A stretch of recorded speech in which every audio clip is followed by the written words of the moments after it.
Welcome po to Reviewers, a compilation of exam reviewers and item explanations. So the next question is about the measures of central tendency na tinatawag nating mean, median, and mode. The question is this: the mean, median, and mode of 5 numbers are equal or they are the same. The numbers are 29, 18, 24, and 25. What is the fifth number? Is it A, 24, B, 28, C, 29, D, 25, or E, 18? Now, ang ibig sabihin po dito ng equal, ang mean, median, and mode is that they have the same value. Now, we are asked to look for the fifth number. So, our numbers are 29, 18 po, 24, 25, and then we don't know what's next. Okay?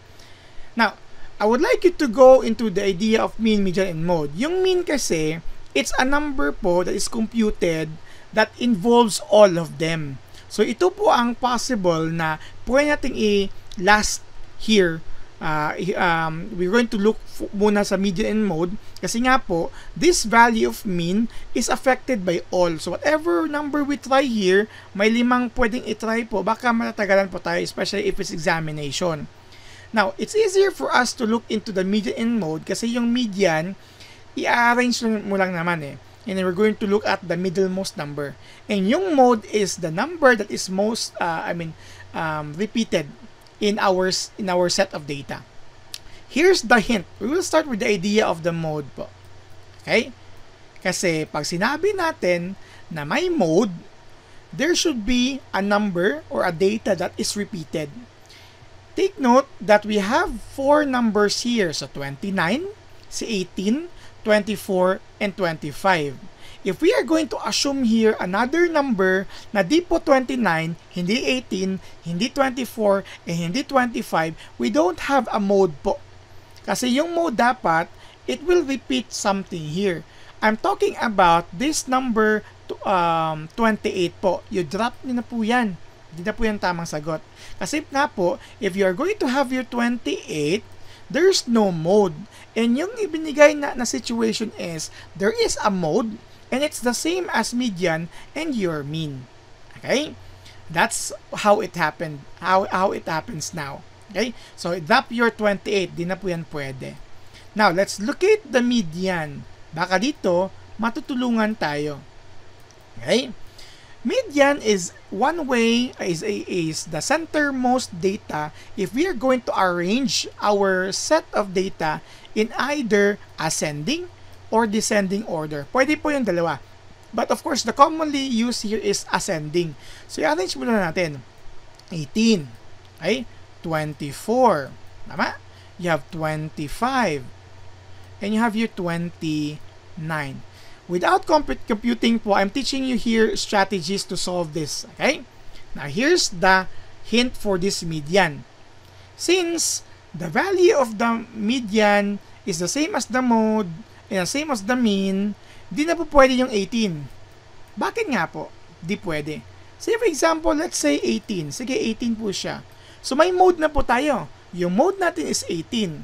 However, if we are going to consider 18, and arrange it in this array, hindi naman po 18 yung median. Kasi yung median is, dapat nasa middle. Di ba? So, bawal na po yung 18. Kasi nga po, if it's 18, it's just right here, and our median rather is now 24. It's not 18. And they're no longer equal. So, i-drop na po nyo yan. Another thing, 29. Di na po pwede yung 29. Kasi nga po, same concern as earlier, if we are going to consider 29 as our fifth number, we are just still guessing ha. Kasi according to George Polya, the first problem-solving method is guess and test or trial and error. Hindi pa po tayo nagko-compute. Okay? So, if it's 29, it's 25, that is median. Di po siya 29. Yes, 29 will be the mode, but 29 is no longer the median. So, i-drop nyo na rin po yan. Yan. So, look at this. You will have 24 or 25. Okay? So, both of them are still possible. And if you pick po 24, it will fall here. So, my mode na 24, median na rin yung 24. If you pick 25, mode yung 25, and then it will be placed here, median na rin po yung 25. So it's just between 24 and 25 after using the concept of median po. Now, let's look at the mean. This time, dito na po tayo magko-compute. Okay?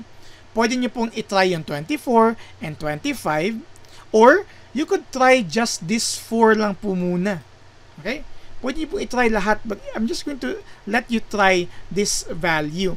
So if we have the mean, it means we're going to add all these 4. Ito lang po munang 4 ha. Pwede naman po i-trial nyo yung 24 and 25. But you could use this one here. 18 plus 24 plus 25, using the original numbers po, plus 29, divide by 4. Because just by using the 4 numbers, pwede na po nyo i-predict yung mean. So 18 plus 24 is, if I'm correct, 42, plus 25, 47, that's 67, plus 29, that's actually 75, plus 2, 18 plus, I don't know, I don't have calculators po kasi dito. You can try din po. 18 plus 24 is 42, tama. 42, 47, 67, tama.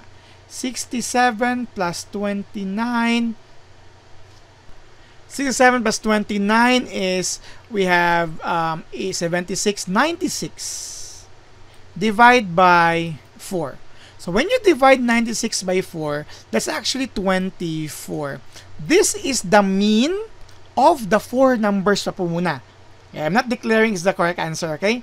This is the mean of the 4 numbers. Now, if we are going to consider 5 numbers, this is also the same answer. Bakit po? Kasi, if we are going to add 24, this 24 here, to this mean, it will not change the mean itself.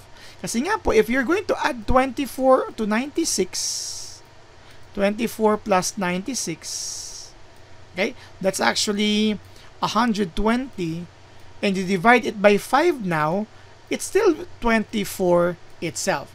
This is what helps us, kasi nga po, pag makuha nyo na po to, and if you're going to add 25, it will now create a mean which has decimal places, kasi may sobra po siya.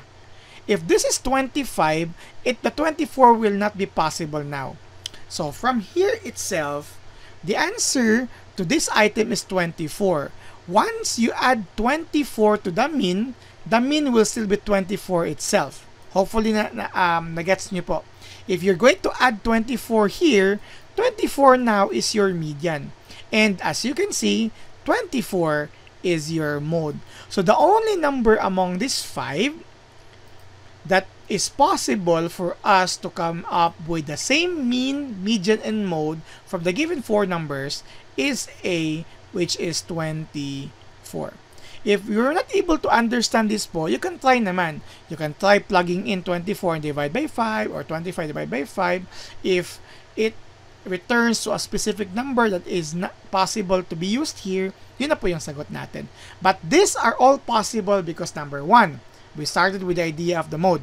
Number 2, we understand what median is, arranging the list first. And of course, removing all the other possibilities which are no longer possible. And the idea of mean, take note of only for the first 4, consider that, and analyze further. Ito po yung tamang sagot. Once again po, ito po yung reviewers. Don't forget po to subscribe on our channel, like our videos, and if kaya naman po, pakishare na lang din po.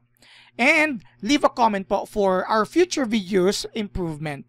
And follow our FB page and stay tuned for more videos. Maraming salamat!